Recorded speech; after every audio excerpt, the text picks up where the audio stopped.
तो आज हम बात करेंगे एक ग्रुप ऑफ शेयर्स के बारे में, किसी एक पर्टिकुलर स्टॉक के बारे में नहीं, 3 से 4 स्टॉक्स के बारे में बात करेंगे। जो स्टॉक्स हमें टोटली अवॉइड करनी चाहिए और हमें कभी भी उन शेयर्स को नहीं खरीदना चाहिए जो उसमें कुछ भी हो जाए, क्योंकि वो शेयर्स का वापस कम बैक करने वाले नहीं हैं और उनको सर्वाइवल काफ़ी मुश्किल हुआ पड़ा, पर लोग फिर भी उनको बड़े हैविली उन शेयर्स में इन्वेस्ट कर रहे हैं, क्योंकि उनको लगता है कि वो शेयर्स उनको मल्टी बैगर रिटर्न या काफ़ी अच्छे 100% या 1000% के रिटर्न कमा के दे देंगे। पर वो शेयर्स किसी काम के इस वक्त नहीं रहे हैं। तो आज हम उन शेयर्स के लिए बात करेंगे और उनसे अवॉइड होने के लिए कुछ टिप्स बताएंगे। तो चलते हैं पहले सीधा शेयर्स के ऊपर, उनके नाम देखेंगे और फिर हम एंड में बात करेंगे कि हमें क्या करना चाहिए इनमें। तो सबसे पहला शेयर है येस बैंक। कितने सारे लोगों का इस सबसे फेवरेट शेयर है और साथ में कितने सारे लोगों ने इस कंपनी में आज बाय की है, तो वो इसको हम देखेंगे आज एनएससी की ऑफिशियल वेबसाइट के ऊपर। सबसे पहले कंपनी का चार्ट देख लेते हैं। तो चार्ट कंपनी का कितना गंदा चार्ट है। पिछले 2005 के बाद 2018 के 3 अगस्त के बाद कंपनी का शेयर प्राइस है 300 पे चल रहा था, जो कि आज इतने पे आगे पहुंच गया। तो तकरीबन 95% की कंपनी के अंदर गिरावट है। सो जो शेयर प्राइस 300 पे मिल रहा था वो आज 14 रुपये पे मिल रहा है। तो उसका कोई रीज़न होगा, ऐसे ही नहीं शेयर प्राइस जो है इतना नीचे मिल रहा, क्योंकि कंपनी के अंदर कुछ बचा ही नहीं है करने लायक। डेट कंपनी में बहुत सारा है। तो कंपनी के प्रमोटर्स थे, उन्होंने खुद के शेयर्स कंपनी के अंदर पूरे के पूरे शेयर्स बेच के वो निकल गए। जिस कंपनी के प्रमोटर्स खुद ही उनके शेयर्स बेच के निकल गए, तो हमें उस कंपनी में इन्वेस्ट नहीं करना चाहिए। ये सबसे बड़ा टॉपिक और सबसे बड़ा रीज़न होता है किसी शेयर्स में इन्वेस्ट करने से पहले कि हम उसकी प्रमोटर की होल्डिंग्स देखते हैं। तो इसके प्रमोटर की होल्डिंग्स देखेंगे तो इसको बचाने वाले काफ़ी सारे अलग अलग बैंक है, क्योंकि इसके प्रमोटर जो था वो सारे शेयर्स लेके निकल गया था। तो उसके बाद क्या हुआ, जो इसके शेयर्स थे कंपनी के, काफ़ी सारे बैंक्स ने एक्वायर किया। ICICI बैंक जैसे, SBI बैंक और काफ़ी सारे बैंक्स ने इस कंपनी में स्टेक डाला। कंपनी को काफ़ी वापस से कम बैक किया, क्योंकि हमारी इकोनॉमी में कोई भी अगर बैंक ख़राब हो जाता है तो उसका इम्पैक्ट हमारे मतलब कि हमारी कंट्री पे बहुत गंदा पड़ता है, क्योंकि फॉरेन कंट्री की कि इस कंपनी का जो बैंक है वो ही बंद हो गया। तो इसलिए कभी भी जो RBI है वो किसी बैंक को बंद नहीं होने देती, उसको लोन दे दो के उसको चलने के लायक बना देती है। सो काफ़ी सारे बैंक्स ने इसको इनमें इन्वेस्ट करके इसको बचाए रखा। और आज हम देखेंगे कितने परसेंट इन्वेस्टर्स हैं जो इसको अभी भी लॉन्ग टर्म के लिए शेयर्स को होल्ड करके बैठे हुए हैं। तो ये हम आ गए येस बैंक के चार्ट पैटर्न के ऊपर और NSE की ऑफिशियल वेबसाइट के ऊपर। तो यहाँ पे हम ट्रेडिंग की क्वांटिटीज़ देख सकते हैं, कितनी बड़ी क्वांटिटी है ट्रेडिंग के अंदर। तकरीबन 14 करोड़ की जो क्वांटिटीज़ हैं वो ट्रेड हुई हैं, और डिलीवरी बेसिस पे जो है 6 करोड़ की जो क्वांटिटीज़ हैं उसको उठाया गया डिलीवरी बेसिस से। तो इससे पता चलता है कि लोगों को कुछ पता ही नहीं है किसी बैंक के किसी स्टॉक के बारे में। तो उसमें हमें इन्वेस्ट क्या करना चाहिए, 43% के स्टॉक जो हैं कंपनी ने इन्वेस्ट करके बैठे हुए हैं लोग लॉन्ग टर्म के बेसिस के लिए। सो आज भी कंपनी के अंदर जो बाइंग है वो काफ़ी बड़े अमाउंट पे हो रही है। तो हमने देखा कि 4% की कंपनी में रैली थी। सो जिन लोगों ने भी इस कंपनी को बाय किया है आज, तो वो 3 साल तक अपने शेयर्स को बेच नहीं सकते। ये सबसे बड़ा ड्रॉबैक है इस कंपनी के ऊपर। तो काफ़ी कंपनी में कुछ बचा ही नहीं है, तो शेयर्स को के अंदर ज़्यादा ट्रेडिंग ना हो, तो इसलिए जो भी इस कंपनी के शेयर्स खरीदेगा तो वो 3 साल तक बेच नहीं सकता। ये इस पर कानून लागू हो गया। तो ये था हमारा सबसे पहला शेयर जिसको हमें देख के ही इग्नोर कर देना चाहिए, और लोग इसके अंदर काफ़ी गंदे तरीके से बाय कर रहे हैं। सो हमें उनसे खुद सीखना चाहिए, लोगों की गलतियों से सीखना चाहिए, ना कि खुद गलतियाँ करनी चाहिए। सो सबसे पहला शेयर था ये। उसके बाद चलते हैं हम अगले शेयर के ऊपर अपने। तो अगले शेयर के ऊपर नाम है आरकॉम। तो इसका भी हम एक बार मैक्स टू मैक्स का चार्ट पैटर्न देख लेते हैं। ये जो शेयर है ये अपने हाई पे गया था तकरीबन 735 रुपीज़ के अंदर, 735 रुपीज़ के ऊपर, और तब से लेकर वहाँ तक ये कंपनी 99% के करीब गिर गई है। 2007 के बाद ये कंपनी लगातार गिरती ही गई है। तो कंपनी के अंदर कुछ बचा ही नहीं खरीदने को। सिर्फ 4% की जंप इस कंपनी में आज भी है, और लोग सिर्फ इस कंपनी को इसलिए ख़रीदते हैं क्योंकि 4 रुपये के करीब ये कंपनी 2.20 पैसे के करीब ये कंपनी मिल जाएगी, और लोग कहते हैं कि हाँ हमारे पास किसी शेयर की क्वांटिटीज़ काफ़ी ज़्यादा अमाउंट में आ गई हैं। तो शेयर ये ख़रीदने वाले नहीं है, क्योंकि इस कंपनी में कुछ नहीं है। कंपनी अपने आप को बेच बूझ के निकल रही है। कंपनी सारे अपने एसेट्स बेच के, प्रमोटर्स के पास कुछ नहीं बचा अपने लोन्स को पे करने के लिए, जो कि इसका जो ओनर है वो अनिल अंबानी है, प्रमोटर सबसे बड़ा। तो सारे वो अपने सामान को बेच बूझ के इस कंपनी के डेट को पे करने में लगे हुए हैं।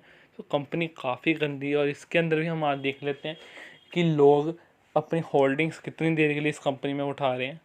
तो ये हम आ गए आरकॉम के शेयर प्राइस के ऊपर हम देख सकते हैं ऊपर आरकॉम रिलायंस कम्युनिकेशन 2 रुपये का शेयर प्राइस। तो यहाँ पे हम देख लेते हैं कितनी पोजीशन उठाई गई है। तो पोजीशन यहाँ पे डिस्क्लोज नहीं की हुई आज की डेट की, कि आज इसके अंदर कितने वॉल्यूम की परसेंट की वॉल्यूम उठाई गई है। तो 4% की इस कंपनी में जंप है, तो उससे हम पता लगा सकते हैं कि कंपनी के अंदर कितने परसेंट की वॉल्यूम उठाई गई होगी। तो ये कंपनी का डेट है। यहाँ पे हम इनकम देख सकते हैं, दिसंबर में 20,000 की थी, अब 15,000 की रह गई है। और जो कंपनी का जो पहले डेट था वो 13 लाख का था, जो कि अब 25 लाख का हो गया। जो डेट कंपनी है कितने जल्दी से बढ़ रहा है। जो 13 लाख कंपनी में कर्जा था, तो आज वो 25 लाख के करीब जो कंपनी का लॉस है वो यहाँ पे बढ़ रहा है। तो लॉस इस कंपनी का इतना हो रहा है, तो कर्जा हम सोच सकते हैं कितने अमाउंट से बढ़ रहा होगा। तो कंपनी, ये वो कंपनीज हैं जो कि हमें टोटली देख के अवॉइड करनी चाहिए। तो उसका हम चलते हैं अगली रिलायंस की ऐसे कई सारी कंपनीज हैं जिनको हमें देख के अवॉइड करना चाहिए। एक एनर्जी सेक्टर से रिलेटेड और कहीं सारी कंस्ट्रक्शन से, ये काफ़ी सारी कंपनीज हैं जिनको हमें देख के इग्नोर कर देना चाहिए, क्योंकि कंपनी पे कुछ बचा नहीं है करने लायक, ना कंपनी के पास पैसे कि वो अपने डेट रीपे कर पाए। तो ऐसी कंपनीज, रिलायंस से कंपनीज जो हैं, हमें उनसे भी बच के आना चाहिए। तो अब चलते हैं हम अपनी अगली कंपनी के ऊपर। तो ये भी एक लोगों का काफ़ी फेवरेट शेयर है, वोडाफोन आइडिया। तो लोग कहते हैं वोडाफोन आइडिया 2% से बढ़ गया, 3% बढ़ गया, 10% बढ़ गया। तो उसका मतलब ये नहीं है कि ये जियो जैसी और भारतीय एयरटेल जैसी कंपनियाँ, वो एयरटेल कोई ख़राब कंपनी नहीं है, कंपनी में डेट ज़रूर है, पर उसको लॉन्ग टर्म के बेसिस से देखा जाए तो कंपनी काफ़ी अच्छी है। क्योंकि कंपटीशन के तौर पे सिर्फ 2 कंपनी ही रह गई है मार्केट के अंदर, क्योंकि वोडाफोन आइडिया आज के टाइम में ना के बराबर ही इस मार्केट में सर्वाइव कर रहा है। तो ये कभी भी बंद हो सकता है, क्योंकि इस कंपनी के पास कुछ है ही नहीं देने के लिए। कर्जा कंपनी पर काफ़ी बड़ा है, लाखों में कंपनी के ऊपर कर्जा, लाखों करोड़ों में कर्जा है, और कमा कंपनी हज़ारों में भी नहीं रही है। तो हमें ये चीज़ें देखनी चाहिए। और ये कंपनी कब से गिरती हुई शुरू हुई है, तो ये तकरीबन 2015 से कंपनी गिरती हुई शुरू हुई है, 2015 सितंबर से। तो 90% की कंपनी, ये भी 90% से अपनी गिर चुकी है। तो हाई कंपनी ने बनाया था अपना 90 रुपीज़ के करीब अपना हाई बनाया था। तो ये ऐसी कंपनी को हमें दूर ही रहना चाहिए, इनमें कोई पैसा नहीं बनेगा। तो लोग कहते हैं 10% का रिटर्न इसने दिया और सिर्फ 2% रिटर्न हमें भारतीय एयरटेल ने दिया। तो उसका मतलब ये नहीं है कि ये कंपनी सब कुछ तोड़ के आगे निकल जाएगी। तो इसके अंदर अमाउंट लोग ज़्यादा ख़रीदते हैं, और छोटी सी छोटी रैली भी इस कंपनी में बड़ी बड़ी दिखने को मिलती है, जो कि सिर्फ 0.23 पैसा, 2 पैसा, 3 पैसे की होती हैं। और पॉइंट्स में इतनी बड़ी हो जाती है क्योंकि इसका अमाउंट ही बहुत थोड़ा है।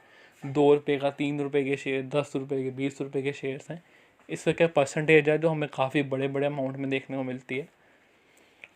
तो चलते हैं अगली शेयर के ऊपर। तो ये हमारे कंपनी का नाम है इंडियन बुल्स हाउसिंग फाइनेंस। काफ़ी पॉपुलर शेयर है लोगों के अंदर। अभी भी लोग कहते हैं कि 196 पे शेयर मिल रहा है, तो ज़रूरी नहीं अगर 196 पे मिल रहा है तो इसको ख़रीद लें। 1% की जंप है तो ख़रीद लें।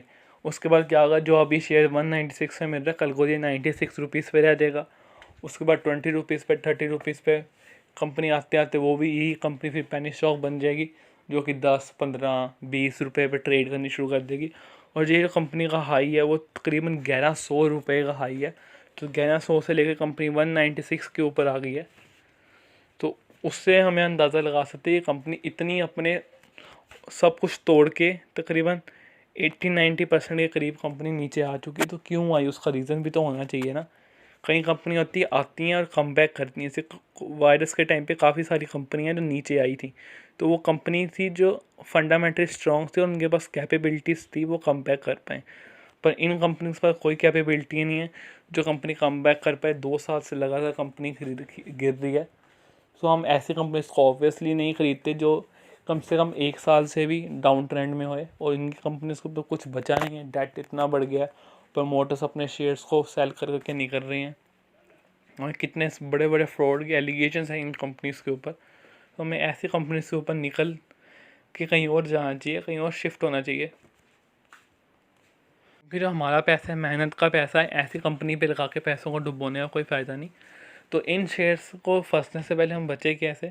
तो उसके लिए हम करेंगे, कोई भी शेयर है 1 साल से ज़्यादा नीचे गिर रहा है तो हम उसको कभी नहीं ख़रीदेंगे। और डेट जो कंपनी पे, अगर किसी कंपनी पे डेट लगातार बढ़ रहा है तो उससे भी हम अवॉइड रहेंगे, क्योंकि डेट भी एक काफ़ी बड़ा रीज़न हो जाता है किसी कंपनी को डूबने के पीछे।